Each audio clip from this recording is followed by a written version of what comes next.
That remains excellent.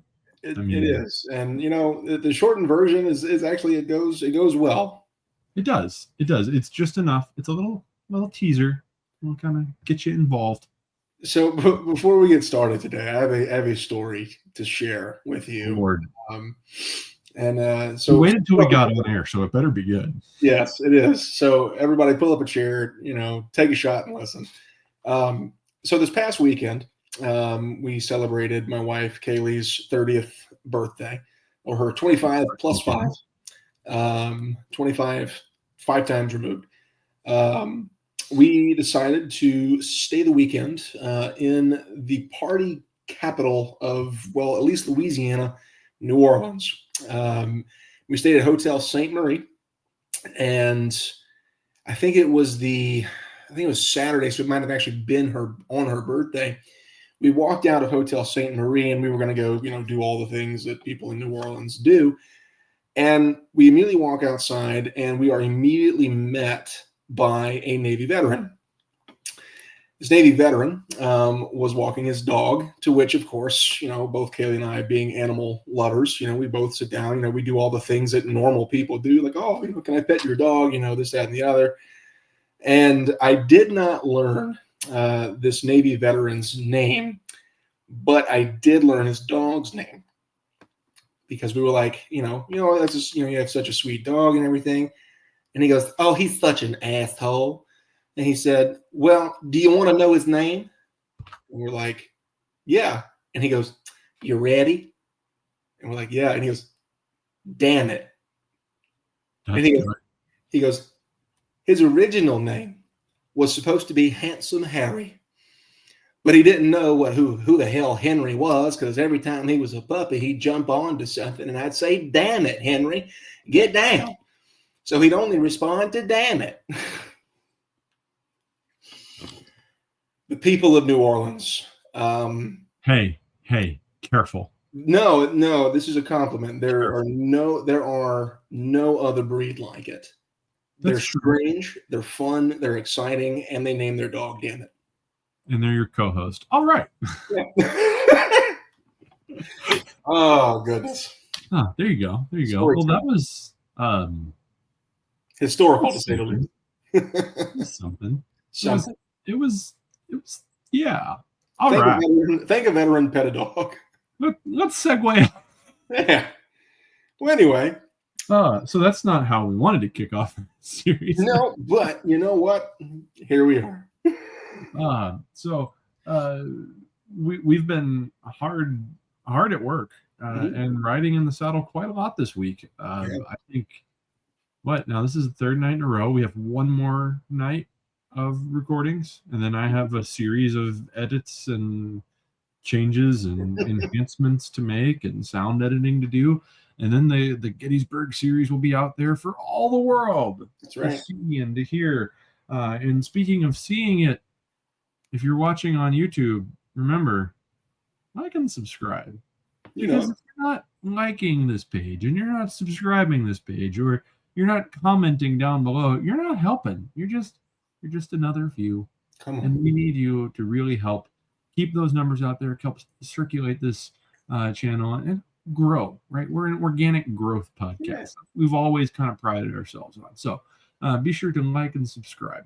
But if that's not enough, you can always drop us $5 a month on Buy Me a Coffee page. It's always very, very, very helpful. It helps Bo and I keep doing what we're doing. And in return, when a series like this comes out, you get it all in one swoop. Or you get advance access to regular scheduled episodes. So everybody else gets it on Monday. You get it basically as soon as it's recorded. Sometimes that's the night before, so you just have to kind of deal. But nevertheless, you get a couple other free kind of perks in there too. And once there's merch to be offered, you will have access to that. But we're still working the kinks out of that, trying to figure out a good system. But I feel like you get a lot with the Buy Me a Coffee, and not only that, you're helping a good cause. We're a good cause, I suppose. It's like a punching plate at church, right? You see it coming around, you're like, you could. I could use that too. You could. You could. We're not asking for much. Yeah. But if you don't do that, at least like and subscribe. Anyhow, we're going to jump off real quick commercial break, and then we'll be back with our guest for tonight's episode on Gettysburg. This episode on Gettysburg. Because who knows when you're listening to this? Could be on the ride to work, ride from work. Could be late at night. Maybe you're an insomniac and you're staying up, and this is your therapy. God bless you. Anyway, we'll be right back, and we'll jump back in the saddle with Gettysburg. And now we're going to bring on to the show our guest for today, President and CEO of the Adams County Historical Society in Adams County, Pennsylvania, Andrew Dalton. And Andrew is joining us. There he is. He's caught in the crossfire, Bill. He is. That's great. Great to be here. Thank you for having me. Yeah, absolutely. We're glad that we could get you on to order up a round of homebrew history. Yeah. Well, I love the intro. Are you intro nervous? is very impressive. You're just nervous, Bill? I guess so. It's definitely not the meat I'm drinking. Sorry, I gave it away, I suppose. So, Andrew, let's start off just a little bit about yourself and a little bit about what it is you do with the Adams County Historical Society. Sure. Yeah. I mean, I grew up here. I love Gettysburg. I went to Gettysburg College, and through college, I worked for our local historical society, the Adams County Historical Society. And at that point, we were located in a pretty rundown old Victorian house that was packed full of, all of our archives. We have more than 1 million historical items in our collection, probably closer to, multiple million. It's hard to count, but it's really the entire preserved memory of Gettysburg and the surrounding county. So I worked through college there, and then after graduating, had the opportunity to take over, and we ran a pretty large capital campaign, built a brand new facility right on the edge of the Gettysburg battlefield, and we opened a museum called Beyond the Battle in 2023.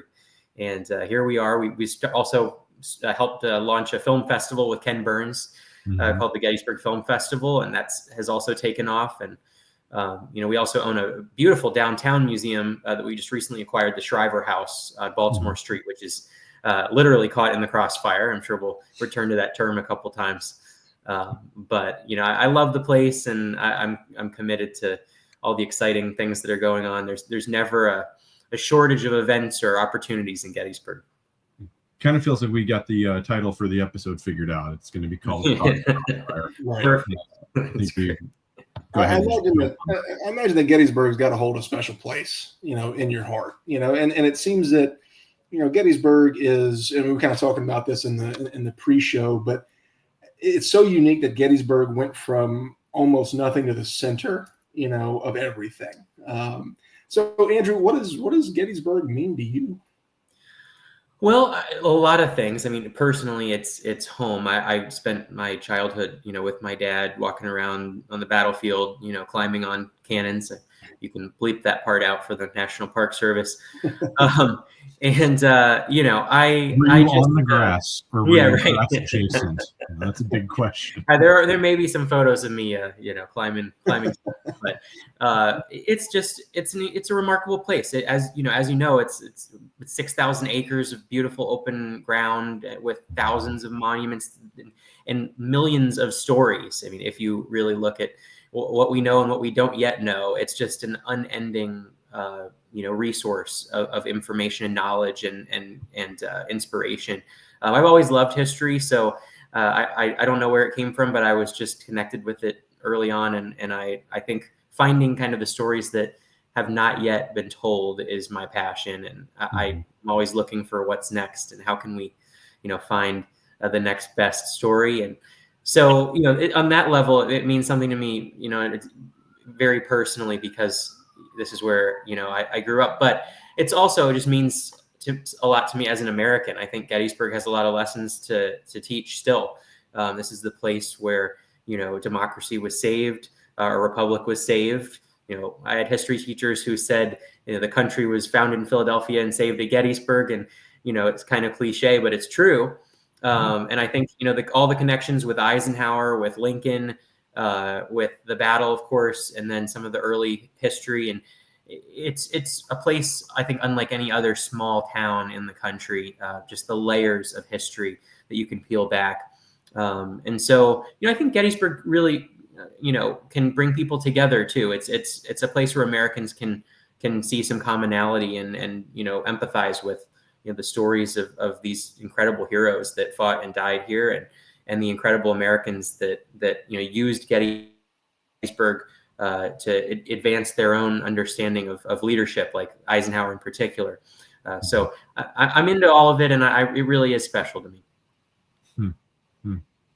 Well, I think one of the things that all of our guests have kind of talked about this week, Bo, is that it's a place that means a great deal personally. It's a place where they've invested a lot of time and energy, and for so many people, their profession is centered around or in Gettysburg, and whether it's leading tours, researching the battle, or researching soldiers who were there, like, everyone is drawn to it for some reason. So clearly you've made your personal connection there, you've got your professional connection there.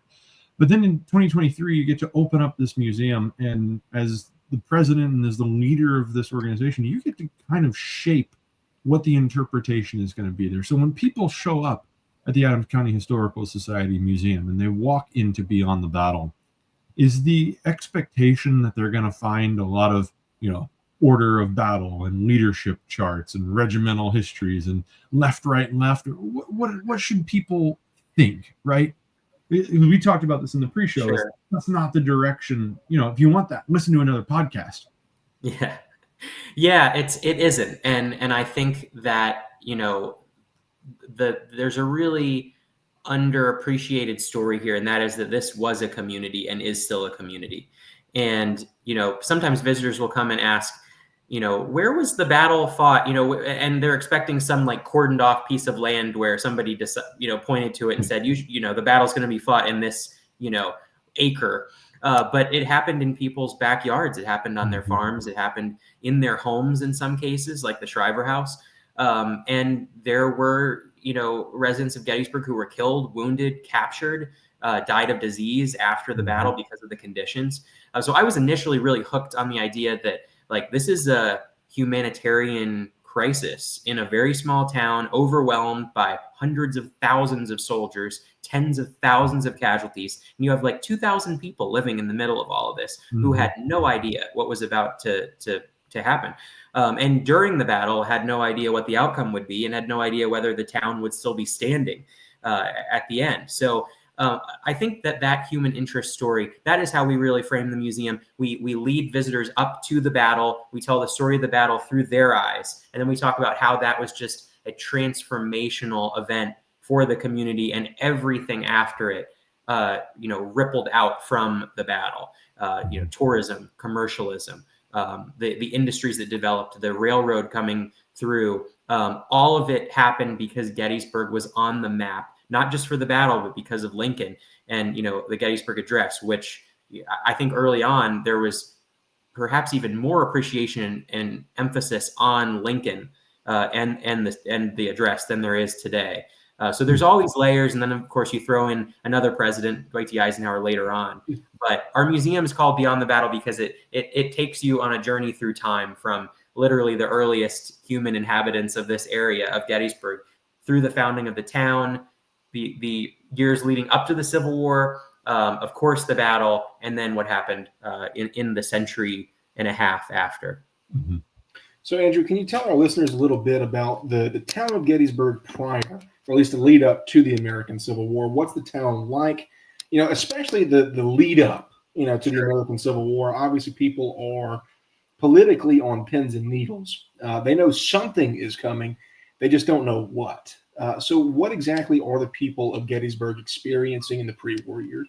Yeah, well, just backing up a little for context, Gettysburg was founded in 1786 by the Geddes family. They were Scotch-Irish Presbyterian immigrants. And the town really developed over the first 30, 40 years of the 19th century. And by the time of the Civil War, it was a pretty significant place. It wasn't well known, but it also wasn't kind of a sleepy, hamlet that nobody had heard of. 10 roads converged at Gettysburg, and of course that led the armies to two kind of accidentally clash here. And Gettysburg had two academic institutions of higher learning, a seminary and a small college, which is now Gettysburg College. It had many churches. There were 3 newspapers in the town at the time of the Civil War. And, you know, it was, I would say, well known regionally. Because of that, you know, there was a little more in terms of resources, and there was some wealth here. There was some industry beyond farming. There was actually a pretty thriving carriage industry in Gettysburg prior to the Civil War. Politically, it was very divided. Lincoln actually won Adams County, Pennsylvania in 1860 by 6 votes. So very divided. And actually, I love this fact. Unfortunately, you know, Lincoln came here, gave the most famous speech in American history, and then a year later lost Adams County, Pennsylvania in the presidential election. So yeah, so it's a very interesting dynamic. And we have in our museum their election returns on the wall, which people love to read. And it says, you know, Lincoln's vote totals and the other vote totals, but very divided. And, you know, there was a fear that, or I should say, first of all, that the industry, we're so close to the Maryland-Pennsylvania line. We're 8 miles from the Mason-Dixon line. So we're not far from Maryland and Virginia and West Virginia, which came about a little later. And so the industry, especially the carriage industry in this area, was connected to Virginia and to Maryland. And so a lot of families had, you know, business and even relational ties to the South, so to speak. So there were a lot of people in Gettysburg who, you know, were anti-war, but not necessarily fully on board with, you know, with the Union cause. There weren't many Confederate, I would say, sympathizers in Gettysburg, but it was definitely a quiet undertone of, you know, having relationships that stretched into the South. And, you know, when the battle was approaching, you know, I do think that created a unifying factor that everybody kind of was in the same boat. And frankly, it was an invading army, no matter where your allegiances are. And so there's an aspect of that. But one of my favorite artifacts in the museum is actually a Confederate flag that was hastily like stitched together by a family. They were panicking that the Confederates, oh my gosh, they're gonna burn our house down. So they stitched this horrible looking Confederate flag and flew it out the side of the window. And unfortunately, their house was still robbed and looted. But they tried to, you know, kind of appease the Confederates, which might speak to the kind of conflicted loyalties of some of the families here. Yeah, it seems like the town. So you say that Lincoln loses the election there in '64. I can't imagine that Gettysburg is necessarily maybe voting for John C. Breckinridge. So I guess the second place must have been Douglas. Yeah, I know, you know, in '64, I think McClellan, you know, was popular to an extent because people wanted the war to end, and the people of Adams County were devastated by the war. And so you can't forget that, like, the economy was totally destroyed, at least for a period of time in Gettysburg by the war, but then in particular by the battle. And so I think there was a lot of sentiment kind of against, you know, a prolonged, continued conflict. In fact, some of the newspaper reporters who came to Gettysburg right after the battle and interviewed the civilians were struck by how, and actually really kind of nasty to the civilians in their columns, saying these people only care about their livestock and their, you know, damage to their property. And, you know, they should feel grateful that the Union Army won this great victory, you know, in their home. And, you know, and in particular, I think they pick on Lydia Leicester, who owned Meade's headquarters on the battlefield. And they interview her, and she's just this, you know, older Pennsylvania Dutch woman. And she's just, you know, almost in the same dialect you might hear today from some people who've lived their whole lives here. She's saying, you know, they tore up my house, and there's shells through the roof, and everything's destroyed. And how am I gonna, you know, get this back together? And it's just a really kind of humorous little interview where she's, you know, they're making fun of her, but it's very real for her because she is already, you know, not a well-to-do citizen, and she's now has all, you know, all these other problems. And she had like she was collecting the bones of all the dead horses to sell. And so there's just some really fascinating dynamics to, you know, how the civilians perceive the war and how they perceive Lincoln. But there, of course, were many others who were, you know, were staunch supporters of Lincoln and the Republicans. So if in 60 they go Douglas then Lincoln, and then in 64 they go McClellan over Lincoln, it makes you second guess a lot of maybe the preconceived notions of what the town must have been like. You hear people talk about some of the units that were there, the Pennsylvania regiments that were there, and it's almost like you can imagine, like, oh yeah, they're fighting on their home ground. People there must have loved that. And then you got to think, like, okay, well, they're destroying the farm and they're destroying these houses. And it's a question, Bo, we've talked about before, is if you are in, say, Atlanta, 1864, or Nashville, 1862, or New Orleans, 1862, or any of these towns where the war comes through, this is still a war. It's still destructive by nature, and it's an interruption to your life. So you would almost rather just, to hell with it, let it just be done. I'm sick of it. I don't want to hear about it. I don't want to think about it. It's easier to put it aside because it is an interruption and it's destructive to their way of life, to their money, to their, to their homes, their property, all these things. At the end, though, we get this town that becomes thrust into the story of the Civil War, and we start throwing around words like turning points and most important and all this stuff. And we forget at the end of it that there's still people who are, I'm going to do it again, caught in the crossfire, which takes me to my question is, what was, when you built that exhibit, because you're talking about everything pre-war, then you talk about the war, what happens when your guests see that? How do they interact with it? Well, we wanted to do something really kind of visceral for like you said, it was a turning point, and it's a turning point not just for the country, but for the community and for the people who live here.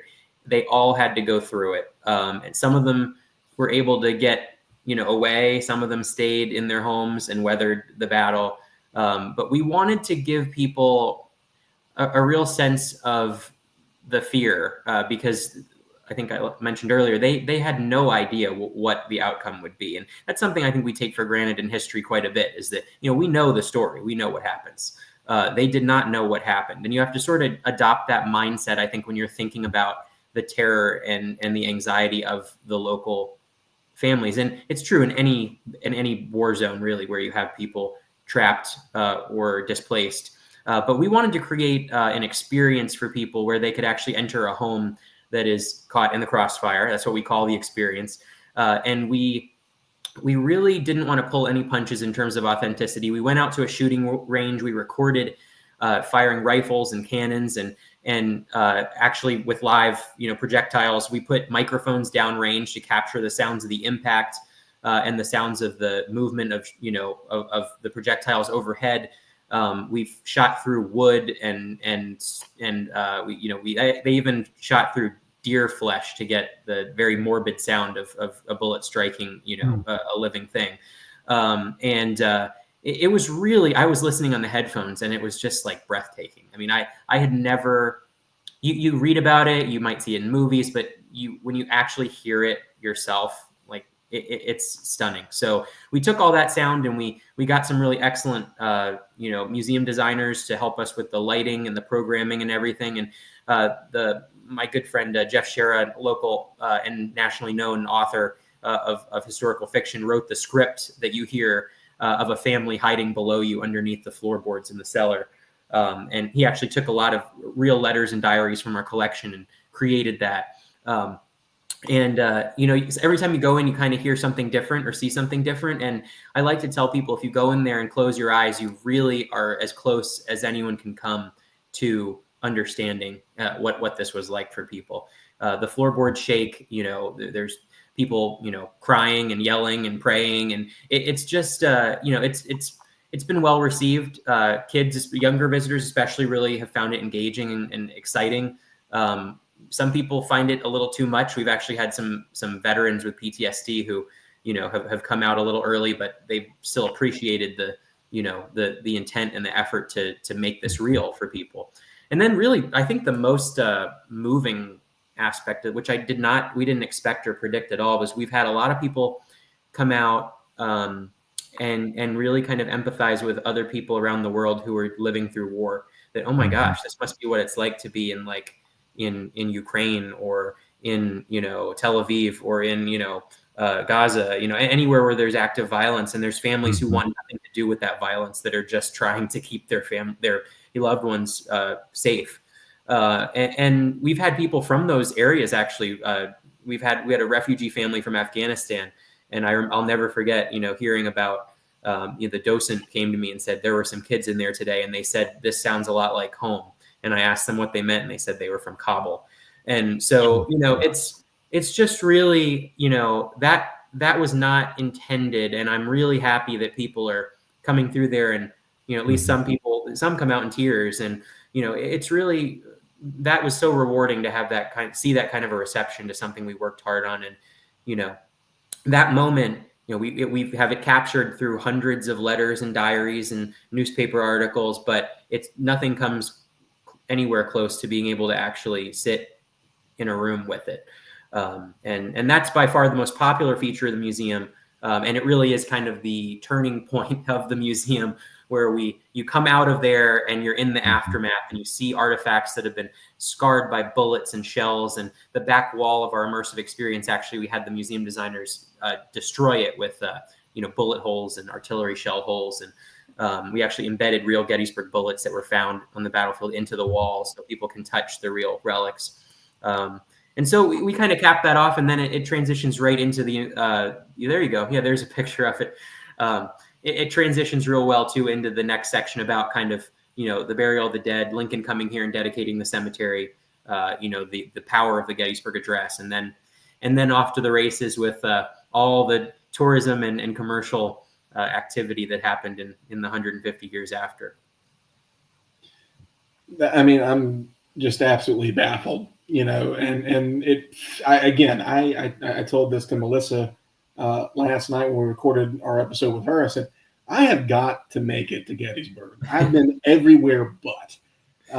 So, I mean, I imagine that's an incredibly unique experience for everyone. And that's kind of our goal, isn't it? Especially in the 21st century, is to get all generations involved in history, that history is not just in the classroom. History is not just in documentaries. It's not in just dusty old books, and to make history come alive takes a certain uniqueness. And I think that, from everything that I've seen, everything that I've read about what y'all do over there is doing just that, and I can't imagine. And this is something that kind of terrifies me because, well, we all know that, Civil War weaponry isn't accurate. I mean, it is to a degree, but not compared to 21st century armaments. Is it more terrifying to not know where these armaments land, or is it more terrifying to know that they're pinpoint accurate? Either way, it's still terrifying.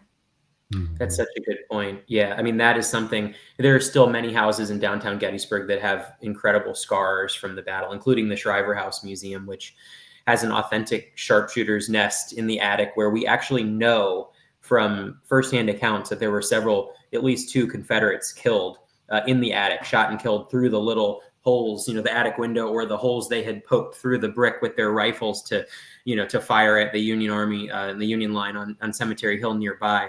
But, that earlier this year, we were able to acquire that museum, and it really is an excellent companion to this because, this is created, but that is real. And you can stand in that window and look out those little holes that the Confederates, poked through the brick. And that gives me chills to sit up there and know that there were actually human beings killed at that exact location during the most pivotal battle in our history. So, it all speaks to the larger theme of, like, this was a home for people. And these, I always wonder, people would be amazed to see that all these places, are still being, talked about, and that your home, imagine if your home was turned into a museum. And I think about that sometimes, like, and I'm sure, there are homes in active war zones now that will one day be interpreted and talked about, and we will be understanding the civilian impact in those conflicts. But so I think, people have really responded to this, and I appreciate that comment. It really, you hear, I think that in particular for veterans who've been in combat, the sounds of the shells moving overhead is the most unnerving, at least for me when we were putting this together. I remember hearing that for the first time, and it's terrifying. I mean, you're right. I mean, who knows where it's going to explode? Is it going to drop right on your house or out in the street? And it really is a miracle. Only one civilian in Gettysburg was killed, Jenny Wade, who's quite famous. She was baking bread for the Union Army, and a bullet came through the exterior door and killed her instantly in her sister's home on the southern outskirts of town, not far from the Shriver House Museum. But others were wounded. Several were shot. Of course, the famous civilian John Burns went out and joined the Union Army. He was 69 years old, kind of a curmudgeon-y figure. And there are shirts in Gettysburg that say, "Get off my lawn," and it's his picture sitting in front of his house with his rifle. But he was shot several times, actually fighting alongside the Union Army. But the townspeople were not immune to anything, and far more died after. And these are the stories that are not talked about much. We have a small exhibit in the museum about this, but the number, at least a handful, if not more, especially children, predominantly children, were killed handling artillery shells and guns that had been left behind on the battlefield. And that kind of gets into the commercial side of Gettysburg. When the battle ends, there are relics laying everywhere. I'm fascinated with the accounts of the early newspaper reporters who walked around and describe what they see at different places. But the kids of Gettysburg are going around gathering all these things up and bringing them into town, because tourists literally started arriving immediately. I think this is something people don't really think about too much, but back then, and I think still today, this was there was a massive amount of interest in visiting these battlefields. And so people just poured in. Now, it was a mixture of curiosity seekers. Some people, were actually followed the armies and looted battlefields after the fighting, and they would, strip things off of the bodies. And then you have, all the families of people who are missing or wounded, and they're trying desperately to find their loved one. So you have this combination of all these people arriving and descending on the battlefield, but that creates an atmosphere where there's commercial opportunity. So relics are being picked up and sold. Artillery shells are being diffused and emptied by people who really don't know what they're doing. To take the powder out of these shells, you have to unscrew the fuse cap and then dump the powder out to disarm the shell. Sometimes the caps are a little rusted. Sometimes they don't come off that easy. So you have kids banging these shells on rocks to try to get the caps loose, and you can imagine what happens. But we have story after story after story of kids who were killed or severely wounded trying to gather the relics for sale. And that is, we consider them casualties of the battle, and we talk about them, and their names some of their names are in the museum. And one of the things that Carolyn Janney wrote about in her book Selling the Civil War is all about selling all these things that come up after the war, war logs and the bullet that grazed this general. All these things start to pop up in the back of National Tribunes and Confederate veterans, and there's ads in the Southern Historical Records, all these different places. And one of the things that I came across in my own research in Tennessee was, at the end of the day, if you've got a farm that's in the middle of an artillery duel and there's shells in the trees, well, at some point you're going to cut down that tree and you're going to use it for firewood. And I always loved it, and I would actually get excited when people would ask at Carnton. They'd say, "Did this house suffer any damage during the Battle of Franklin?" And I would go, "Yes and no. It suffered damage from the Battle of Franklin." And then I'd tell them the story about how a shell exploded in the house several years afterwards, just because it was thrown in a log in the fireplace unintended, right? Wow. Yeah. And it does force you to think, well, at some point the war comes to an end and life resumes, and yet still you have these little reminders, sometimes very violent reminders, that the war in fact raked across your property and could still be damaging. So people come to Gettysburg during the war, after the war, but we've already name dropped them a couple times, but I think it would be worthwhile. And I have the picture of the century, and I hope it works this time. The picture to show for this next one. Let's see. Here we go.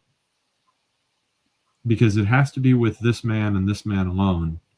Ike and Monty, because he is Monty in the pinstripe. He's always around. He's always watching. That's great. That's great. I love this photo. We have many photos like this. Let's talk about him. We just actually did a film festival about World War II, so we did a lot on him. And Susan Eisenhower, his granddaughter, is a good friend of ours, and she tells the absolute best stories, I think, of anybody I know, as you could well imagine. But yeah, so Ike, a lot of people come here, they don't know about the connection to Eisenhower. I don't think Eisenhower gets nearly enough attention, for his incredible success as a military commander and probably the most successful and non-controversial two-term president of the last century. He comes to Gettysburg as a young military officer during the First World War. He's born and grows up in Abilene, Kansas. Born in Texas, grows up in Abilene, Kansas, and he joins the Army, comes to Gettysburg, and is placed in command of a tank training camp. People do not associate tanks typically with the First World War. That's because they were brand new and they had 2 tanks. A lot of people think, oh, tank training camp, they've got tanks everywhere. I think the camp actually only had 3 tanks the entire time, maybe 2. And so they are learning how to use these things. And because Gettysburg is federally protected land owned by the War Department at that time, or I think, I'm not sure if it had transferred over yet. Tim Smith, our historian, would know better. But anyway, regardless, government land, they're training with these tanks on the battlefield. And so you have, Eisenhower leading this experiment in training men to operate tanks to be used in combat in Europe during the First World War. And one of my favorite little tie-ins to that story is when I was younger, I visited an elderly couple at a farm, in a battlefield farm that I think has since been sold to the Park Service, but they lived on the battlefield, and they had a bucket of bullets that they had found, but there were World War I bullets mixed in that they had found from this period. And they told me, I think it was the older gentleman, I think it was his parents who collected them. And he said, he told me a family story that the older people in the family woke up to the sound of gunshots, and they were terrified because they had been children during the Battle of Gettysburg. And all of a sudden they're now hearing all these volleys and rifle cracks outside their home during the First World War with the training. So again, the kind of overlapping layers of history always fascinate me. But Eisenhower came here, he fell in love with Gettysburg. He loved history just inherently. He never deployed to the First World War. While he was here, though, the Spanish flu absolutely ravaged his camp. Hundreds died. It was a disaster. It was really his first test in a very dicey leadership situation. It overwhelmed the town's hospitals. And unlike the recent pandemic we've been through, the Spanish flu really hit young people very hard. So it was devastating. But Eisenhower really kind of proved his mettle as a commander. And then, of course, rose to the rank of, Supreme Allied Commander in World War II. But he loved Gettysburg enough to come back and purchase a farm here in 1950. This was before he ran for president. But I think they were thinking about it at that point, and they wanted something kind of in the country as an escape from Washington. So the farm was purchased in 50. Of course, he became president, ran in 52. And served 2 years, and really used Gettysburg as a retreat from Washington, and it governed from here on several occasions, including after a major heart attack. But one of my favorite things, and you have it on the screen here, is that Ike would take these world leaders around the battlefield for tours. And if only you could be a fly on the wall and listen to Ike giving a tour of the Gettysburg battlefield. That's on my bucket list of hoping someday somebody turns up with a news recording. There's some quotes, and we know a little bit about how he would conduct the tours, but boy, would that be amazing to be there with him. And, he had de Gaulle there, he had Churchill, he had, presidents of Mexico and Spain and a range of other countries. And we have photos of so many of these presidents and foreign leaders. And it sort of set a model. A lot of other presidents followed that model and brought world leaders here. Jimmy Carter brought Anwar Sadat and Menachem Begin here during the Camp David Accords And I think that's the right name for that particular treaty. But they came here, and he used Gettysburg as a way of saying, this is what happens when everything falls apart. You have a bloodbath. And there's some really amazing, I actually know the park ranger who took Carter and Sadat and Begin around, and he wrote about his experience, and they were moved. He brought them to the angle at Pickett's Charge, and they were actually Carter really thought that was a pivotal moment in breaking through with the negotiations, using Gettysburg as a tool to help them understand that there's no path forward that includes this kind of prolonged bloody, horrible war. So so Eisenhower set the model for that, and many other presidents have been here. I think 26 U.S. presidents in total have been to Gettysburg that we know of. Wow. And something that always blows my students' mind, especially when I'm talking about the American Civil War, is especially at the first Battle of Bull Run. I'm like, families were like picnicking, and they're like, "What are you talking?" Like, they look at me like I've just told them a complete fib. I'm like, yeah, you got families sitting on the hill, because I thought it'd be short, sweet, and to the point. But you never really think about the aftermath of a battle and sort of the buzzards, not the actual buzzards, but people who were interested in war trinkets, things of that nature. We have so many of those too. We got all kinds of. It's amazing how many things people made out of like battlefield wood, or little desk sets or displays. It's one of my favorite parts of our collection. I think there's somewhere out there's an American Battlefield Trust video that I did right before I left Franklin, where I'm holding a model of the Carter House cotton gin made out of pieces of the Carter House cotton gin. Wow. And I told people, I was like, people always ask, like, what's your favorite artifact? And most everybody expects me to say, like, oh, this gun that was carried. No. I like this gin because it's made of the gin. And that's just a really cool, like, tactile thing, right? Right now I work at a place, and there's a picture frame made out of one of the governor's favorite cigar boxes, and so it's arts and crafts. It's really, really neat, because it's those interesting little things where you see the creativity, you see this link back to a personality, or to this kind of humanization. But I guess with Ike and Monty going to the Round Tops or exploring around Culp's Hill, like, can you even imagine what the conversations must have been like? Like, oh yes, Ike, now if you could have let me, with this cleft kind of accented, it would just be great to see that. Oh my gosh, it'd be incredible. It'd be incredible. Well, Eisenhower got into some real hot water here, because a reporter asked him on one of these tours, how he would have handled Robert E. Lee if he had served under him after the defeat at Gettysburg, and he said, "I would have fired him." And this caused a massive PR disaster for Eisenhower because of the South, and because of the South, and they this was a time when things were, not that they're not still sensitive, no offense to you guys, but certain folks down below the Mason-Dixon line were not thrilled with Eisenhower's comment, and so they actually had to come out and apologize. And Ike gave a speech at the White House where he, I think he talked about how he has Robert E. Lee's picture hanging on his wall.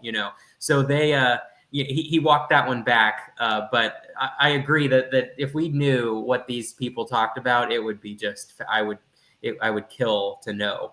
How that's actually really funny, because when you get involved in social media, right, this homebrew history gets recommended all these different pages to follow, right, and you're scrolling, you're like, oh, let's see what this is, whatever, and it's like, what did Eisenhower really think of Robert E. Lee? And it's like this touching, beautiful tribute, and it's like, wait a second, I bet there's probably more context to that. And it turns out, thanks to the Adams County Historical Society, we now know. That's great. Yeah, and you can watch. I believe it is recorded. His remarks are recorded where he had to kind of walk it back. But it speaks to the moment and what was controversial then. And I'm sure today you could probably get away with much more criticism of Robert E. Lee than he could in 1956 or whenever it was. Yeah. Mm-hmm. That's amazing. We were given just recently by the Eisenhower family a collection of hundreds of items that were personally owned by Ike. And I have to tell you, that was one of my most exciting days at work, where we were just unboxing these things. They had been boxed up for a long time. I think since at least, during the lifetime of John Eisenhower, their son. And, the first box we opened, the first thing in it was a Christmas card from Ike to Mamie. And like, no one had ever looked at that, beyond their immediate family until that day. And so it was really cool. We have Ike's pocket, his lighter on display, engraved monogrammed lighter in our, we have a small changing exhibit in the lobby. And we have some paintings. He was an avid painter, especially in his retirement. Those are on display, and all kinds of other things. They're Christmas stockings. So it's really cool. And I learned recently too, Ike has he loved time capsules, and he put time capsules all over the place. And this is like, could be a National Treasure movie or something, but there's a time capsule at the Eisenhower farm somewhere. And I learned this recently from the family. And I think it's to be opened at a certain date long after Eisenhower's death. But supposedly there's some, candid thoughts that he wrote down about that he didn't want kind of released at the time. So somewhere tucked away, I think I think that the Eisenhower family sort of knows where it is, but they're under very strict instructions from Ike not to open it until a certain date. And if there's anybody that knows about strict instructions from Ike, it's the man in the picture next to him. Yeah, that's true. Yeah, I'm sure their banter was great. I'm sure Churchill's visit was pretty exciting too. Susan Eisenhower tells a really amazing story about when Nikita Khrushchev visited, and this is the height of tensions, and the grandkids were brought out to sort of lighten the mood. So they come out, and Khrushchev takes Susan, is bouncing her on his knee and talking to her, and they right before that, they were sort of told that this is you got to be very aware of the fact that these people are really not our friends. And so but they were brought out to help with the negotiations. But Susan tells it much better than I just did, and I think she's told it publicly. But a lot happened at that farm, and the farm is right on the edge of the battlefield, to the point where they had to close one of the observation towers because they had a fear of snipers. And so the Secret Service was very active in Gettysburg during the time. Actually, a couple of them lived in my neighborhood, in houses that were built long after the battle. But it was an interesting place during that whole era. You have the President of the United States here a lot, and he was, he and Mamie would be, shopping in the store or going to a movie, or Mamie would go to the grocery store, and they'd each Secret Service agent would stand at the end of an aisle, and then they'd move on to the next aisle when she moved onto the aisle, and then clear the aisle, and she'd just push her little cart. So it's that part of Gettysburg's history. In any other town, I think that would be the big story. Gettysburg's amazing because it just piles on at so many layers that another town would be so excited to have the Eisenhower story. And that would be the whole museum. But for us, it's just the kind of last section. So, we have this incredible depth to the story, which we're just lucky. So, Andrew, I'm kind of curious, man. What obviously you guys have a lot of primary source, information when it comes to all of this. You don't really build a museum without it. What exactly are the people of Gettysburg writing about, July 1st through 3rd, 1863? Well, it's amazing. We have a combination of different types of sources. We have diaries and letters, and those are my favorite because they're the most honest, really. And then we have, later reminiscences, which were published, from the time of the battle all the way through the 1930s and 40s, because some of these people were living that long. And the letters and diaries, there are not many, but the ones that we do have, are fascinating. A couple that are more famous: Sarah Broadhead left a diary. Sally Myers left diaries. We have some of those in our collection.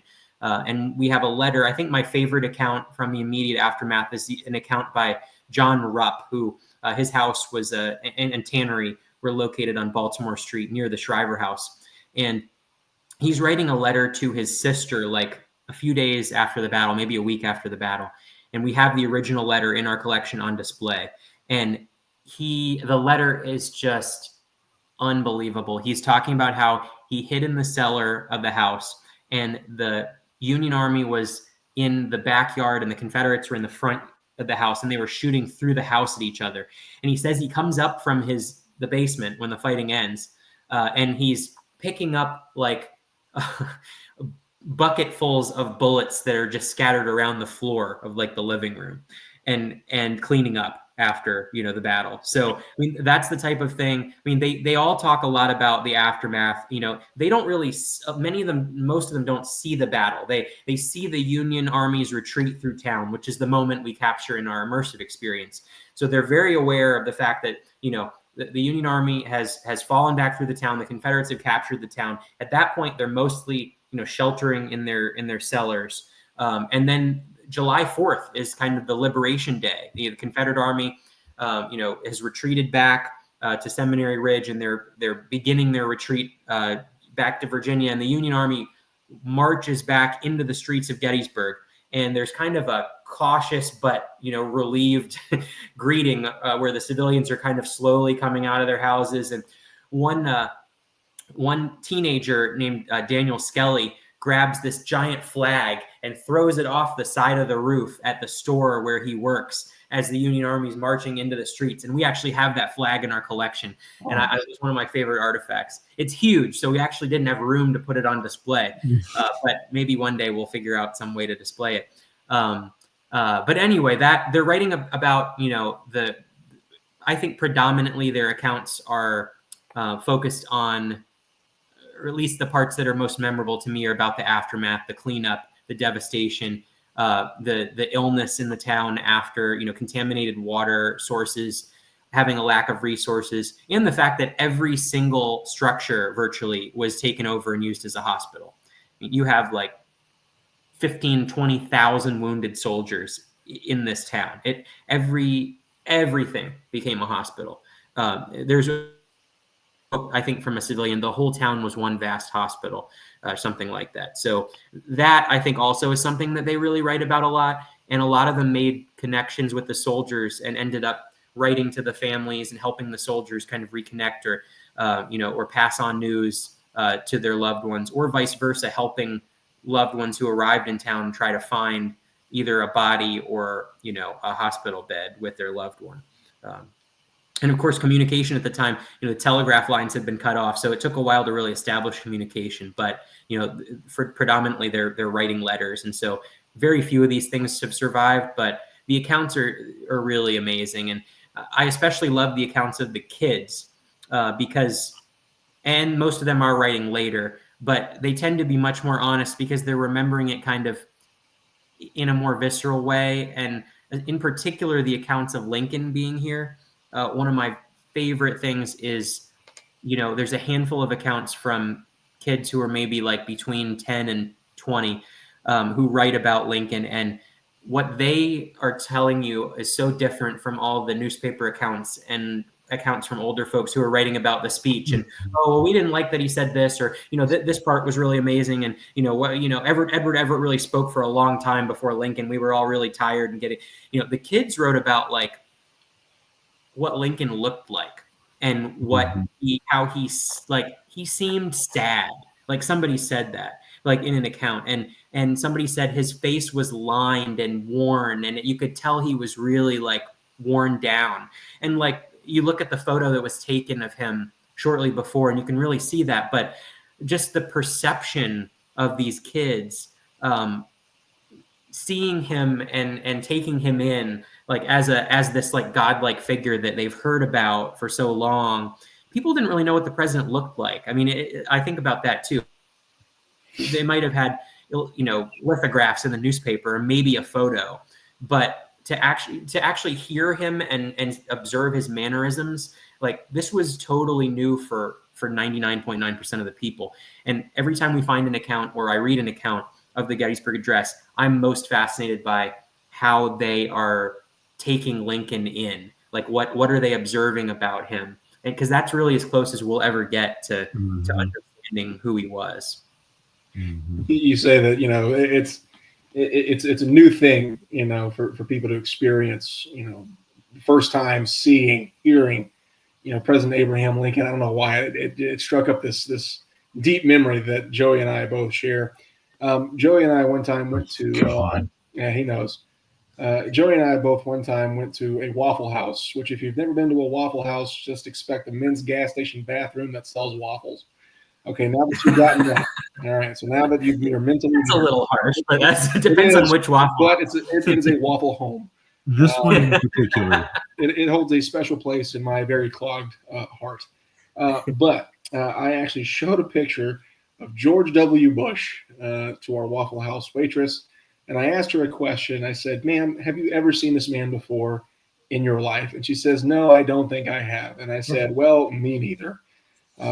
And like he had, and like this was like what, Joey, 2000 what, like 14, It was Obama's second term. Okay, so George W. hadn't been out of office that long.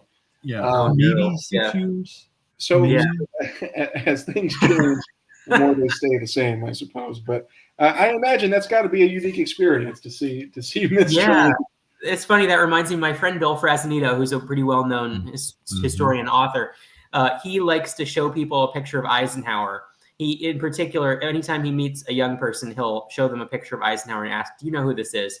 And like 90% of the time, they don't know. And you know, it's fascinating. I feel like Eisenhower was so on the straight and narrow that like no controversy that hurt him in terms of like people knowing who he is. Like there's it doesn't have the intrigue of like the Kennedys and, you know, but arguably he's just an incredible. I mean, if I could have, you know, an hour with any president, I think Eisenhower would be really high on my list. You could say that Eisenhower is almost iconic. Yeah. Yes, we have. That's okay. I've never heard that pun. I've heard a few, but Eisenhower got the power from 53 and 61. There you go. That's great. That's great. Freaking Animaniacs, man. Hey, Bo, you know what it's time for? I think I do. Okay. You just take a slug for this. Yeah, need a swig of deliciousness. So, Andrew, what Boohickey history is something that is just absolutely ridiculous, something that people get wrong. Maybe there's a grand mythos behind something that is just absolutely rubbish. It doesn't make any sense, and it deserves to be, well, bunker busted. So what is it about? What is it about Gettysburg? What is it about the civilian aspect of Gettysburg? Sure. What is something you want to debunk now? Oh my gosh. I'm going to do two, but I'll make the first one real quick. The first one's more technical. I love the movie Gettysburg, but people come here and they think that the cavalry like won the first day's battle and that was it. Like the cavalry showed up and they delayed the Confederates and then they saved the battle for the Union, and Sam Elliott came out and, you know, pumped his chest, and that was the set up the entire thing for a Union victory. That is complete BS. So we're always telling people like, and my colleague Tim Smith, our historian's even more hard on the cavalry. He's like, nobody ever dies, and they just carry around giant butter knives, you know, and try to slash at each other. And, you know, the cavalry lost like, I think they had one killed like in the whole brigade, one of the two brigades or something. Nothing against, you know, their courage, but it's nothing like you have this slog with the Union infantry when they arrive, and you've got some of the heaviest casualties of the battle happen in the Iron Brigade when the battle's opening on the first day of the battle. So without getting too technical, you know, I love Sam Elliott, I love the movie Gettysburg, but people are always, you know, they are always under the misconception that the cavalry had some big role in winning the battle.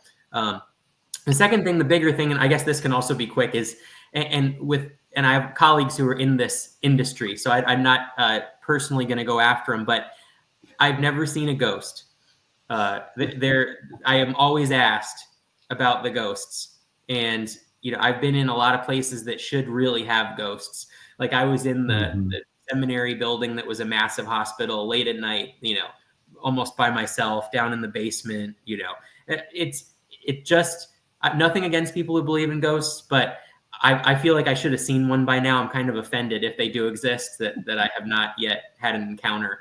But you know, you can come to Gettysburg. You can do many things. There are ghost tours virtually every night in the peak of tourist season, and they will tell you a lot of stories that most I know for a fact that they work hard to make them up every year, and a lot of them are recycled year to year. I've heard people give, I know people who are very smart who do have ghost stories, and they'll take it to their grave, no pun intended, that they saw a ghost.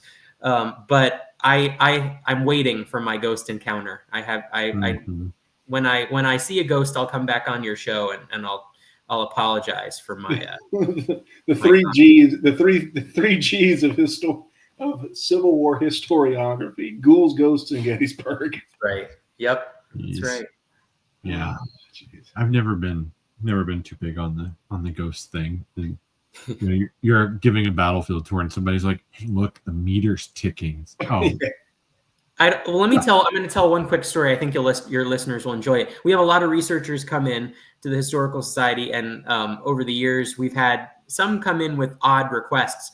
We had a woman come in once, and she said, "I'm researching Private," I'm just going to make up a name, but it was like Private John Hillman of the 15th Massachusetts or something. And so, our historian Tim's like, okay. And he goes and he gets some books and he's looking them up and he can't find them. And he's like, okay, well, maybe the name's spelled wrong. And he goes on like the Park Service website and he's searching for the soldier, and then he can't find it. So he goes to the regimental history and he's like, oh, something must be wrong with the story. And so he went back and he said to the woman, like, I'm really having trouble finding this. Do you have the unit wrong? Maybe it's a different regiment. Did he really fight at Gettysburg? And he gave her all the sources that he had gathered, like over the past, 15, 20 minutes he'd looked into it. She said, I don't know. The name came to me in a vision.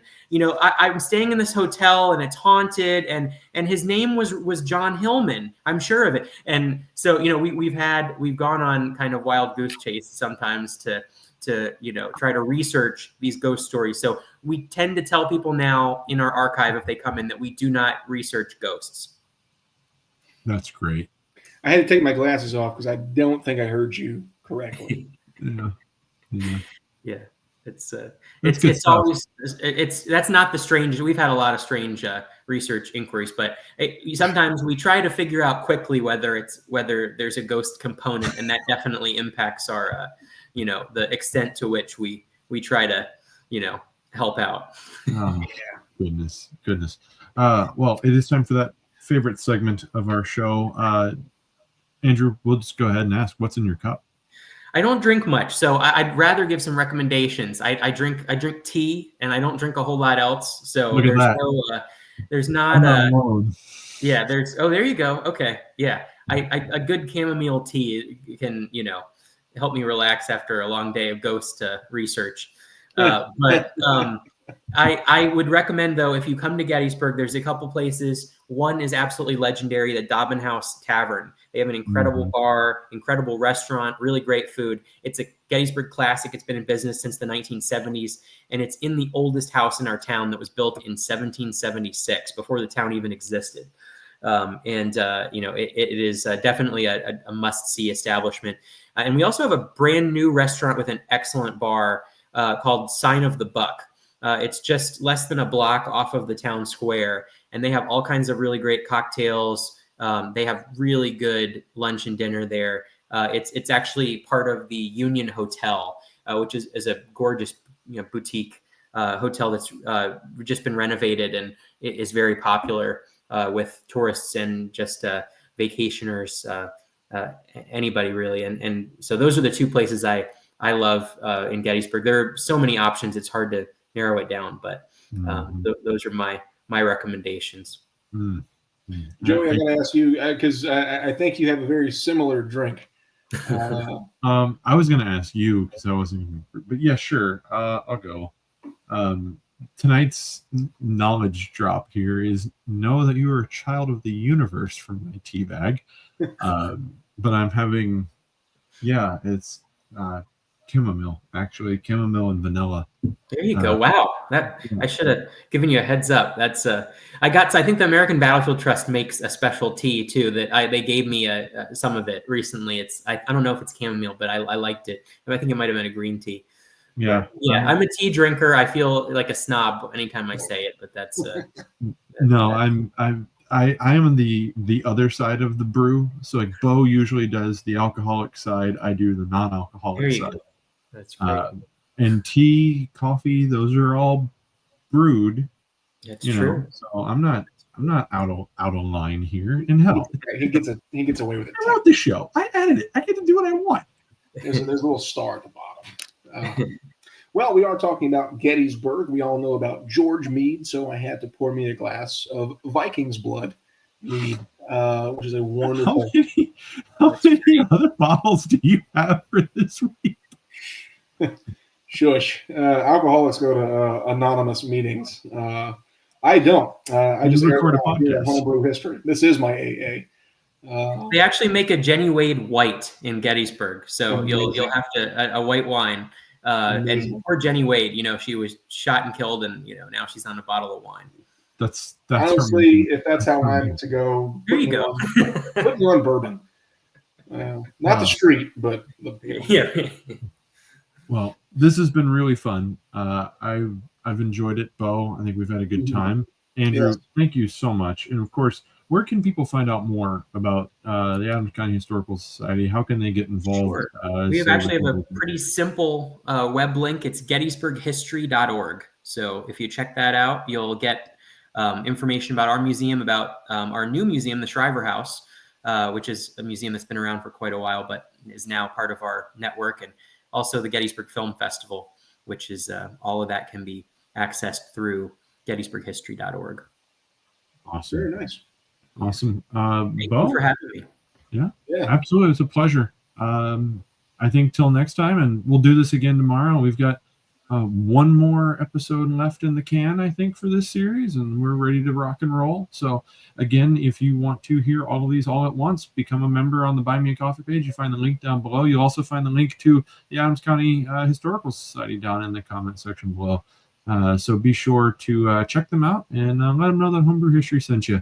Bo, Andrew, till next time. Cheers, folks. Thank you.